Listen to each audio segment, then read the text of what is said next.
మన జాతికే గర్వకారణమైన విక్రమ్ సారాభాయ్ గారికి ఈ సంవత్సరం శత జయంతి ఉత్సవాలు జరుపుకుంటున్నాం. ఆగస్టు 12, 1919లో పుట్టి 1971లో మరణించారు.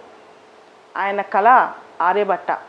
ఆర్యభట్ట శాటిలైట్ 1975లో రష్యా హెల్ప్ ద్వారా లాంచ్ చేసినప్పటికీ ఈ కళ మొత్తం సారాభాయ్ గారిదే అని చెప్పొచ్చు. ఆయన గుజరాత్లో ఒక మంచి కుటుంబంలో పుట్టి అక్కడి నుంచి కేంబ్రిడ్జ్లో చదువుకున్నారు. కేంబ్రిడ్జ్ నుంచి అహ్మదాబాద్ తిరిగి వచ్చి కుటుంబ సంపత్తో ఒక ట్రస్ట్ ద్వారా ఫిజికల్ రీసెర్చ్ ల్యాబొరేటరీని స్టార్ట్ చేశారు. అంతటితో ఆయన స్ఫూర్తి ఆగలేదు. 1957లో రష్యా యొక్క స్పుత్నిక్ శాటిలైట్ను ఆదర్శంగా తీసుకుని ఆయన జవహర్లాల్ నెహ్రూ గారి ప్రోద్బలంతో మన ఇస్రో స్థాపనకు నాంది పలికారు. అప్పట్లో ఇస్రో పేరు Indian national committee for space research. Indian national committee for space research. దాని తర్వాత పేరు ఇండియన్ స్పేస్ రీసెర్చ్ ఆర్గనైజేషన్గా అయింది.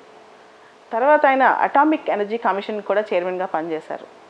విక్రమ్ సారాభాయ్ గారికి శాంతి స్వరూప్ భట్నాగర్ అవార్డ్, పద్మభూషణ్, పద్మవిభూషణ్ ఇలా భారతదేశం అనేక అవార్డులతో ఆయన సత్కరించింది.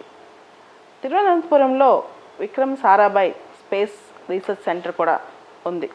అదేవిధంగా అహ్మదాబాద్లో ఉన్న పారిశ్రామికవేత్తలు మరియు గొప్ప వ్యక్తులతో కలిసి IIM Ahmedabad, Indian institute of management Ahmedabad స్థాపించడంలో కూడా ఆయన కీలక పాత్ర పోషించారు.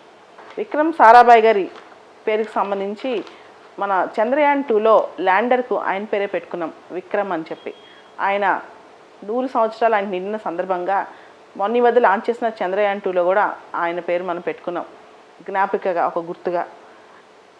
తంబాలో, తిరువనంతపురం దగ్గర తంబాలో ఈక్వెటారల్ రాకెట్ లాంచింగ్ స్టేషన్ కూడా ఆయన పేరుంది. అండ్ సైన్స్ అండ్ టెక్నాలజీ అనేది అంటే ఆయన his science has a soul, his science has a spirit. ఆయన యొక్క శాస్త్ర విజ్ఞానానికి ఒక అర్థం ఉంది, పరమార్థం ఉంది, దానికి ఒక స్ఫూర్తి ఉంది.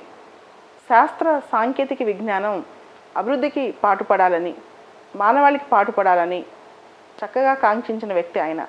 ఆయన భార్య మృణాలిని సారాభాయ్ ఫేమస్ డాన్సర్. ఇద్దరు కలిసి గుజరాత్లో అహ్మదాబాద్లో Darpana centre for performing arts అని కూడా స్టార్ట్ చేశారు. ఆవిడ famous dancer in Bharatanatyam, Kathakali Mrinalini Sarabhai. And ఇప్పుడున్న Mallika Sarabhai famous activist and dancer కూడా ఆయన కూతురే, విక్రమ్ సారాభాయ్ గారి అమ్మాయి. సో ఆర్యభట్ట ఆయన చనిపోయిన తర్వాత లాంచ్ అయినప్పటికీ కూడా అది ఆయన క్రెడిట్ అని మనం చెప్పుకోవచ్చు.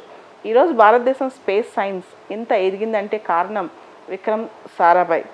అండ్ నిన్న రామ్నాథ్ కోవింద్ గారు మాట్లాడుతూ కూడా విక్రమ్ సారాభాయ్ ఆయన మన స్పేస్ సైన్స్కి ఒక స్ఫూర్తి, రాబోయే తరాలకు రాబోయే సైంటిస్టులు కూడా ఆయన ఒక పెద్ద స్ఫూర్తి అని పేర్కొనడం జరిగింది.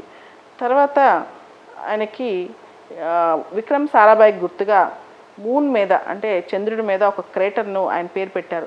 1973లో అంటే 71లో ఆయన చనిపోయిన తర్వాత 73లో మూన్ మీద ఉన్న ఒక క్రేటర్ కూడా విక్రమ్ పేరు పెట్టడం జరిగిందనమాట. సో విక్రమ్ సారాభాయ్ భారతదేశానికే కాదు ప్రపంచానికే ఒక స్ఫూర్తి. అంటే దేశం కోసం ఒక సైంటిస్ట్ ఎంత విజ్ఞానాన్ని పంచగలడు, ఎంత నాంది పలకగలడు అనేది ఆయన జీవితం నుంచి మనం ఆదర్శంగా తీసుకోవాల్సిన అంశం.